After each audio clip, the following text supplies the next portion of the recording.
Are you planning to move to Canada in 2025? Or you're already inside Canada as a visitor, as a student, as a worker, and you've not transitioned to permanent residency yet, and you're feeling confused and wondering how you can do that? Then this video is for you. This video breaks down at great length the entire step-by-step journey on how you can transition from temporary residency to permanent residency. Hi, my name is Simarjot Jossel, and I am a Canadian immigration consultant for the last 5 years, and I'm a New Zealand immigration consultant for the last 9 years. And let's get cracking with this video. So this is the blueprint on how you transition from a temporary status to a permanent residency status. Don't worry if it is too zoomed in for you. I will share this PDF with you. All right, let's begin. So you could be inside Canada as a visitor, as a student, or as a worker. One fundamental thing to note is that it's easy to transition from a student to a worker, or from a worker to a student, and also from a student or a worker to a visitor, but it's somewhat difficult to transition from a visitor to a student or a worker, and those scenarios are discussed in some time. Let's keep moving.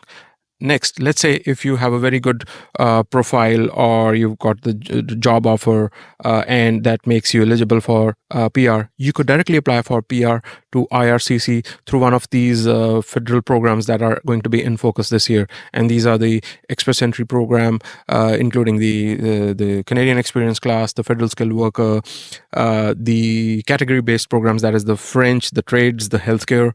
They're all going to be in focus this year. Also, the Agri-Food pilot, which is expiring May this year, so hurry up if you think you will be applying under this program. Also, the caregiver program, it is going to launch on March 31. The government has not released the program requirements, but again, both Agri-Food and caregiver, they will have limited seats, so you need to be mindful of that. Lastly, we've got the startup visa program geared towards the entrepreneurs who want to establish businesses inside Canada.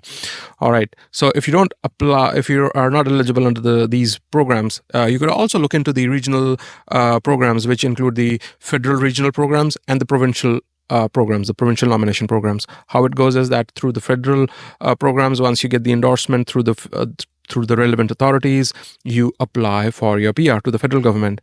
The programs in focus this year are going to be the Rural Community Immigration Pilot, or the Francophone Community Immigration Pilot, and the Atlantic Immigration Program. And Provincial Nomination Program, you got quite a few options. If you are eligible under that, once you get the nomination, you apply to the federal government for your PR. All right, so let's say you are not able to make through either of these. What do you do next? And your status is expiring. So you would ideally want to maintain your status as a student or worker or visitor, depending what is your current status. This is further, let me scroll to that level now. So let's say you are currently on a study permit. What do you do? You can extend your study permit. You can change to a visitor record, or if you've never applied for a PGWP, apply for PGWP. And if for some reason you're no longer eligible for that, apply for a LMI-based or LMI-exempt work permit. Similarly, let's say if you are now on a work permit and it's expiring, you extend to a study permit, you either apply for a visitor record, or you apply for a subsequent LMI work permit or LMI-exempt work permit. These are also somewhat discussed in a little bit more detail below, but let's focus on the last status now, which is the visitor status. So what options do you have? So you can extend your visitor record, you can extend your study permit, but as I said, it's a bit difficult. And how it's possible? If you apply for a prerequisite course. So you need to target a program which has the academic part or the professional program, but it also has a prerequisite component mentioned on the offer letter. So you got to target that. And also, lastly, to transition from a visitor to worker, currently government has given only clear instructions about PGWP that you can do it. I'm still waiting. In my previous video, as I mentioned, I'm still waiting on government to clarify if the same steps are going to be possible for other work permit application types, such as the LMI or LMI exempt work permit. As we know, flag polling is banned and people cannot apply for work permit from inside Canada. There is one possibility, but let's say once it's out, I will share that with you. All right, so you are now no longer let's say somehow you missed the boat and you are no longer in status in Canada. What do you do next? Ideally, you would want to restore your status, and that's possible only if you've been out of status for less than 90 days. Also, be mindful. CBSA right now is issuing removal orders. It's a luxury. The 90-day period is a luxury. It's before it used to be common, but now it's a luxury. So restore your status to a study, work, or visitor. Let's say if that's also not possible, what do you do next? Unfortunately, you have to leave Canada. That's the only option. Unless you were not married and someone is willing to sponsor you, you get married and you can apply for a spousal sponsorship application. All right. Now let's talk about the LMI work permit and LMI exempt work permits in somewhat more detail. So I see a lot of public is confused. We often get this question: can I get this? I'm getting this LMI. Can I get this job? Can I do this job? Can I apply for work permit? So it depends. You need to have relevant qualifications, experience, licenses, and you can check that on the job bank website.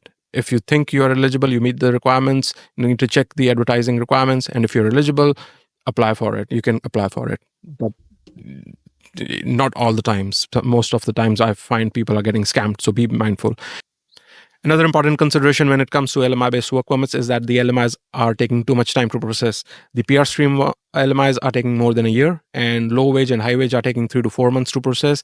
And if you've not applied for it and your status is about to expire, you could maximum potentially buy another 5 months. That is 90 days to apply for a restoration application. And if your LMI is still not been approved, then you apply for your work permit and hopefully wait for another 60 days, because usually IRCC waits for 60 days, but that's not a guarantee. So that's not a good strategy. So plan wisely, plan in advance. Under the LMI exempt program, yes, there are the most common one or the easiest one you could target is the Francophone Mobility Worker Program. You just need CLB5, and you can in the employer requirements are not that stringent, unlike LMI where profitability has to be demonstrated and other criteria also need to be satisfied by the employer. So this one is comparatively easier. There are a few more LMI exempt programs, and let me share that with you. Let me bring that on the screen. So yeah, not all programs are going to be worth 50 points. It's only the ones, or 50 or 200 points. It's only the ones that are under regulations 204A or C and 205.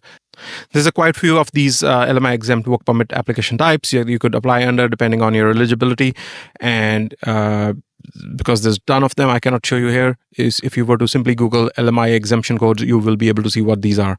So there you have it. That's your entire journey, step by step, on how you can transition. And if you still have any questions, feel free to reach out to me. Do check out the PDF. It has a promotional appointment link, and if you book through that, you'll get discounted rate bookings. Thank you.